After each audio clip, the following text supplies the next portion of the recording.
The wireless headset spectrum has grown tremendously in the last couple of years, with wireless latency being almost as fast as a direct wired connection. Companies are putting their latest tech to the test and trying to give the best performance in the spectrum a run for their money.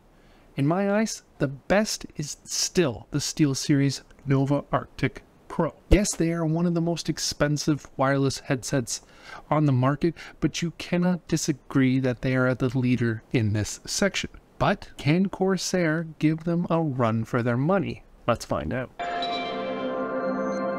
The Virtuosos are the first headset to give the Nova Pros a run for their money. And no, it's not in sound quality or comfort.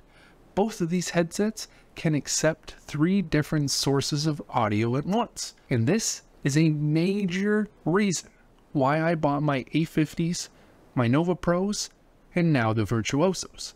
But Corsair has brought a little extra feature to the table in which SteelSeries has yet to do.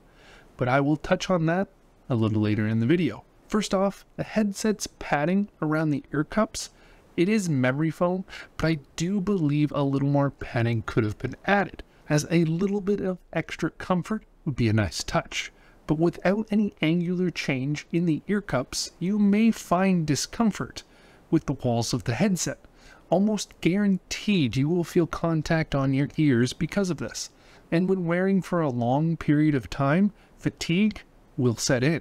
Very unfortunate with this design choice, and something I hope Corsair changes in a future iteration. Design-wise, I do like the looks of the headset, albeit a very big headset, but nothing overbearing like something like the G733s from Logitech, with RGBs on the side of the headset, which is a nice touch. But you cannot help but notice how heavy this headset is. These definitely remind me more of the A50s than the Nova Pros.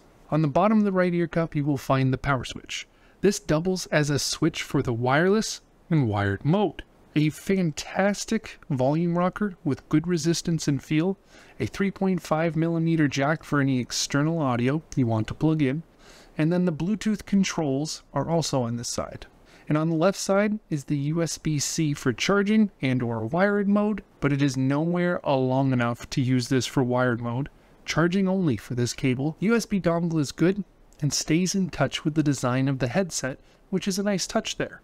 The only downside is that if the computer is a fair distance away, there is no extension cable provided. I do like to see an extension cable included in the box, especially when the wireless dongle plugs directly into the computer, but there was not one found in this package. Also in the box comes an inline remote for console gaming, and this is where the Virtuoso comes in with a hidden feature, and something you cannot do with the A50s or the Nova Pros.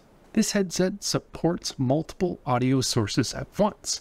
You can have your PC coming in over the wireless connection, your phone or tablet connected to the Bluetooth, and then with the inline remote, plugging this directly into your headset and into your PlayStation or Xbox controller almost gives you a wireless audio for your game console. But that is not the best feature.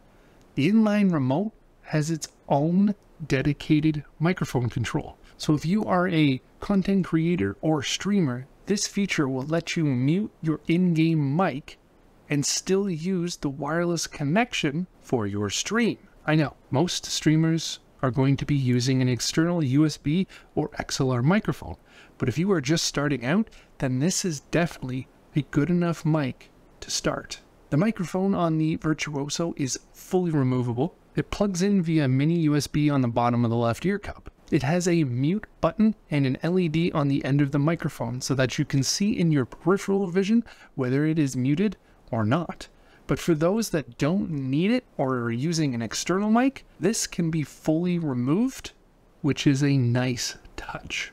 Software-wise, IQ is required to be installed on your computer, which allows you to turn on the full 7.1 surround sound, which is very unfortunate as there is not a button or switch on the headset itself. Therefore, you need to stop your game, Alt-Tab out, turn this on in the software for it to be enabled. A missed mark, if you ask me. An extra button or a hold for 3 seconds kind of thing would have been nice to have here, and it makes it a lot easier to compare sounds on the fly. Now, to the cons of this headset. First off, the seal of this headset is not good. I am not sure why Corsair decided to make the swivel on this headset so stiff, but when you place it on your head, you can see that some of the ear cup is not sealed around my ears. I can almost always find a gap with my finger. Also, the force of the headphones is very loose, which also not helping with the seal around my ears. I have to literally press them against my head to get the proper seal. And without that seal, bass performance goes right out the window. And paying $270 for this kind of sound just isn't it for me. I didn't feel like I could pinpoint footsteps when playing games, and I really didn't enjoy listening to music either. This headset out of the box is flat, and it is a bad flat. So I jumped into iQ and adjusted some EQ settings, and I couldn't help but notice that there was distortion. Pushing the EQ up more than 3 or 4 decibels would make the sound go from bad to worse. Now I know I can go and download Dolby Atmos, and Corsair has provided a lifetime license, but is that to make up for this poor EQ adjustments? Simply redirect customers to the Dolby EQ and let us use that instead? I don't like it, and I don't think it is a good fix. So my big question is, do all the features outweigh the sound quality? To me, I have my Novas, and I am really enjoying them even more since I picked up some third-party cushions for them. And the sound on those is great. I will be doing a head-to-head with these two headsets, so if you're not already subscribed, be sure to do that so you don't miss that video. So that is my review of the Corsair Virtuoso wireless headset. Great features and a nicely added extra touch, but sound quality was just not there for me. Let me know if you are currently using the Virtuosos and if you are enjoying them or not. If you made it to the end of the video, leave a like as it really helps push the video to more viewers like you. Thank you for watching, and I will talk to you next week.